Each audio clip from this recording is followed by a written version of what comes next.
Authorization Act. We have voted, as you know, I voted against the first portion of the Additional Defense Authorization Act.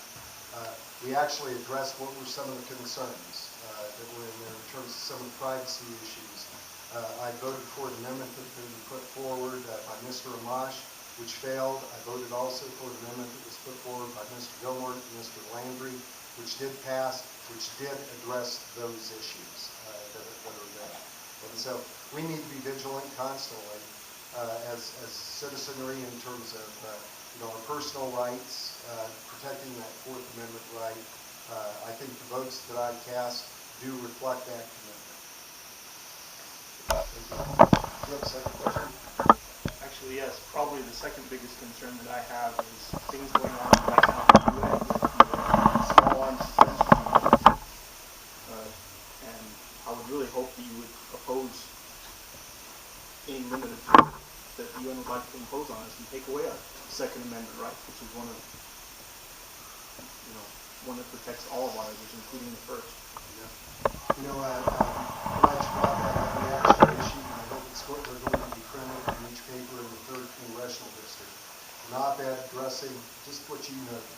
Our Second Amendment rights are a constitutional right that we need to be protecting in this nation.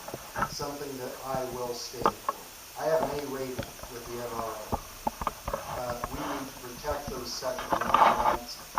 We're putting together actually a sense of the House, and we will seek to get other members to sign on that as well, that we will send to the President and send to the United States Senate to actually be able to address that and tell them that it is not in the interest of the United States, not in the interest of our Constitution, not in the interest of the right of Americans to keep and be able to bear arms. To see the United States act on this, we must be opposing this. We will not and should not sign that. 910. For the last several years, it's become apparent that the government has primarily been using subsidies, tax credits, bailouts as a way to reward friends of whoever's in power at the time. What are you doing to help end that process?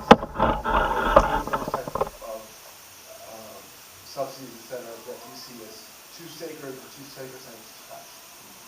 We actually voted in the budget that we put forward to be able to eliminate all of the loans, if you read through that, and be able to get a flatter, fairer, simpler tax code, be able to allow businesses and individuals to make good choices.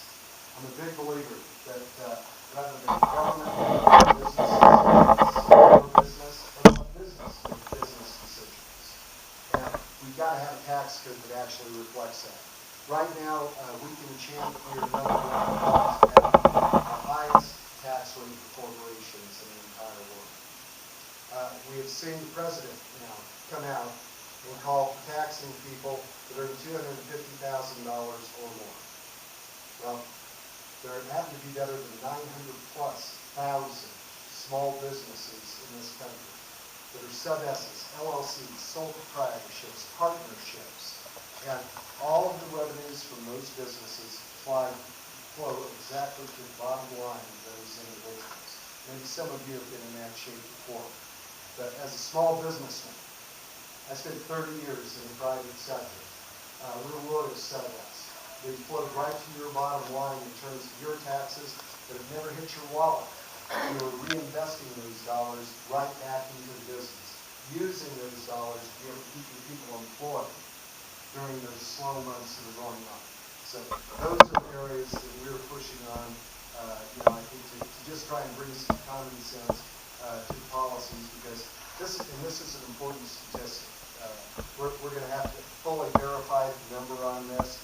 I was told that only 17% of the members of Congress have worked in the private sector.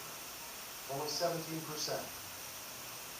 That may explain volumes of why we are where we are at. We've elected people that have only worked for politicians, have only worked in government. We need people that have had dirt under their fingernails.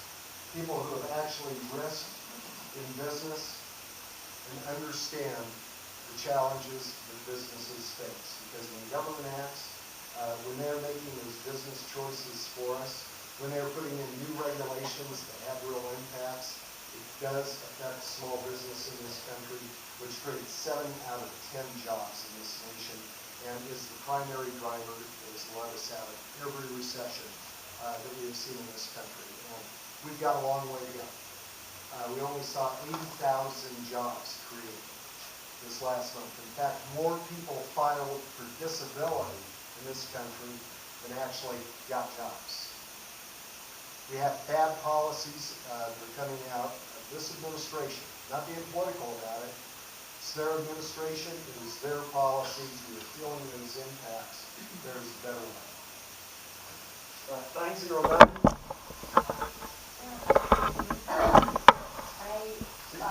I know, there you go. With your work in the Farm Bill, I am just actually wondering, maybe I want to comment on why the Farm Bill and the United States continues to subsidize the three crops that we make. And I believe it's really pushing us into an unsustainable food system and supporting the mega farms and not the small to medium-sized farmers. I guess just my comments there. Okay. I think you look through, we were up till 1 the other morning, trying to go through our markup on the Farm Bill.